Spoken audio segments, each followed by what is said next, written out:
नमस्कार दोस्तों, आपका मेरे इस यूट्यूब चैनल रिपोर्ट पांडा में।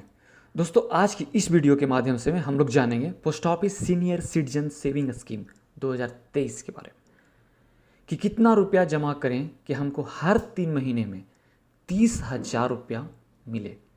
जी हाँ, क्वार्टरली हमको 30,000 रुपया पाने के लिए हमको कितना रुपया जमा करना पड़ेगा पोस्ट ऑफिस में senior citizen saving scheme account में। हमको 1 लाख रुपया जमा करना पड़ेगा कि 2 लाख जमा करें कि 5 लाख जमा करें या फिर 10 लाख जमा करें। मैं आपको वही बताऊंगा दोस्तों, पोस्ट ऑफिस की सबसे पॉपुलर स्कीम जिसका नाम है सीनियर सिटीजन सेविंग स्कीम। दोस्तों, इस स्कीम में आपको केवल एक बार में ही पैसा जमा करना है और इस जमा पैसा के ऊपर आपको हर 3 महीने में ब्याज के तौर पर आपको पैसा मिलता है।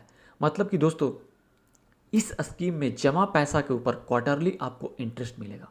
तो दोस्तों, चलिए जान लेते हैं post office senior citizen scheme का क्राइटेरिया क्या है। इस स्कीम में कौन लोग पैसा जमा कर सकते हैं, क्या होगा इसमें age limit, post office senior citizen scheme में इंटरेस्ट रेट क्या है, सीनियर सिटीजन स्कीम के ऊपर टैक्स बेनिफिट है कि नहीं, टीडीएस कितना कटेगा, और दोस्तों पोस्ट ऑफिस में इस स्कीम को लेने के लिए कैसे आपको आवेदन करना है। दोस्तों, सीनियर सिटीजन सेविंग स्कीम से जुड़ी सारी जानकारी मैं आपको विस्तार से फटाफट बता देता हूँ। तो दोस्तों, चलिए शुरू करते हैं। दोस्तों, वीडियो शुरू करने से पहले अगर आपने अभी तक मेरे इस चैनल रिपोर्ट पांडा को सब्सक्राइब नहीं किया है तो प्लीज़ कर लें, ताकि मैं इसी तरह का इन्वेस्टमेंट से रिलेटेड वीडियो लेकर आता रहूँ। और दोस्तों, अगर आप भी इस स्कीम का लाभ लेना चाहते हैं तो आप मुझे नीचे कमेंट में लिखकर अपना शहर का नाम बताएं और कितना रुपया जमा करना चाहते हैं एक बार में। तो दोस्तों, चलिए शुरू करते हैं। दोस्तों, पोस्ट ऑफिस की सीनियर सिटीजन स्कीम वरिष्ठ नागरिकों के लिए है। दोस्तों, पोस्ट ऑफिस की इस स्कीम में बैंक की फिक्स्ड डिपॉजिट से ज़्यादा ब्याज मिलता है। वरिष्ठ नागरिकों के लिए पोस्ट ऑफिस की यह स्कीम सबसे सुरक्षित निवेश का जरिया है। इस स्कीम के तहत 5 साल के लिए पैसा निवेश किया जा सकता है।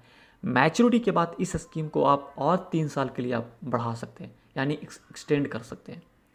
दोस्तों, अब जान लेते हैं पोस्ट ऑफिस की इस स्कीम को कौन कौन लोग ले सकते हैं। दोस्तों, वरिष्ठ नागरिक रिटायरमेंट के बाद SCSS अकाउंट खोल सकते हैं। 60 वर्ष या उससे अधिक आयु के बाद अकाउंट को आप खोला जा सकता है। इवन VRS लेने वाला व्यक्ति जो कि 55 वर्ष से अधिक लेकिन 60 वर्ष से कम है, वो भी इस अकाउंट को खोल सकता है। इस अकाउंट की मैच्योरिटी पीरियड 5 वर्ष की है। और दोस्तों, इस अकाउंट को ओपन करने के लिए आपको मिनिमम अमाउंट आपको 1,000 रुपया से अकाउंट को खोल सकते हैं, 1,000 रुपया मिनिमम अमाउंट से, और मैक्सिमम अमाउंट 15 लाख। 15 लाख से आप ज़्यादा जमा नहीं कर सकते हैं इस अकाउंट में। इस अकाउंट को नगद और चेक के जरिए भी खोला जा सकता है, लेकिन दोस्तों याद रखें कि 1 लाख रुपये तक अकाउंट खोलने के लिए कैश देना जरूरी है, तभी आप इस अकाउंट को खोल सकते हैं।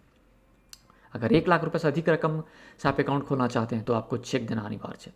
अब जान लेते हैं दोस्तों, सीनियर सिटीजन सेविंग स्कीम में कितना खाता खोल सकते हैं।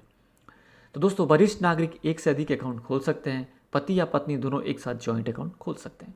जॉइंट अकाउंट होने की स्थिति में पहला व्यक्ति ही निवेशक माना जाएगा, याद रखें। SCSS के तहत कई अकाउंट खोले जा सकते हैं। हालांकि SCSS के तहत जितने भी अकाउंट खोले गए हैं उन सभी अकाउंट में कुल 15 लाख रुपए से अधिक रकम जमा नहीं कर सकते हैं। मतलब सभी अकाउंट को मिलाकर 15 लाख रुपए से ज़्यादा की रकम जमा नहीं हो सकती है, भले ही आप चाहे जितना अकाउंट खोले गए हों। जी हाँ, आप इस बात को नोट करके रखिएगा। SCSS senior citizen saving scheme को एक पोस्ट ऑफिस से दूसरे पोस्ट ऑफिस में भी आप ट्रांसफ़र कर सकते हैं ईजिली। इस स्कीम को 1 साल बाद बंद करने पर जमा रकम पर 1.5% 1.5% का प्री क्लोजर चार्ज लगेगा, और 2 साल बाद अगर आप बंद करते हैं तो इस जमा रकम पर 1% चार्ज आप पोस्ट ऑफिस आपसे वसूलेगा एज ए पेनाल्टी।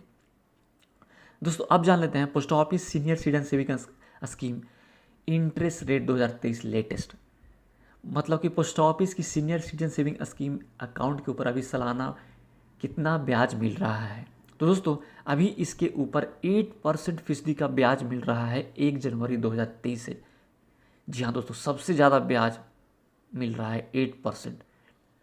दोस्तों, अब जान लेते हैं कि 30,000 रुपया क्वार्टरली यानी हर 3 महीने में पाने के लिए आपको एक बार में कितना रुपया जमा करना पड़ेगा। तो दोस्तों, मैं आपको कैलकुलेटर से कैलकुलेट बताता हूँ। दोस्तों, 15 लाख रुपए के निवेश अगर आप करते हैं 5 साल के लिए एक बार में, तो आपको 30,000 रुपये हर तिमाही आपको मिलेंगे 5 सालों तक। जी हाँ दोस्तों, अगर आप 10 लाख रुपये का निवेश करते हैं तो आपको मिलेगा 20,000 रुपये हर तिमाही, मतलब क्वार्टरली 20,000 रुपये मिलेगा 5 सालों तक। अगर आप 5 लाख रुपये जमा करते हैं तो आपको 10,000 क्वार्टरली मिलेगा, हर तिमाही आपको 10,000 मिलेगा 5 सालों तक।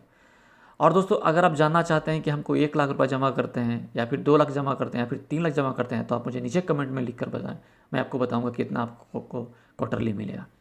दोस्तों अब जानते हैं TDS एंड टैक्स सेविंग के ऊपर। तो दोस्तों tax benefit under section 80C के तहत आपको इसमें टैक्स बेनिफिट मिलेगा।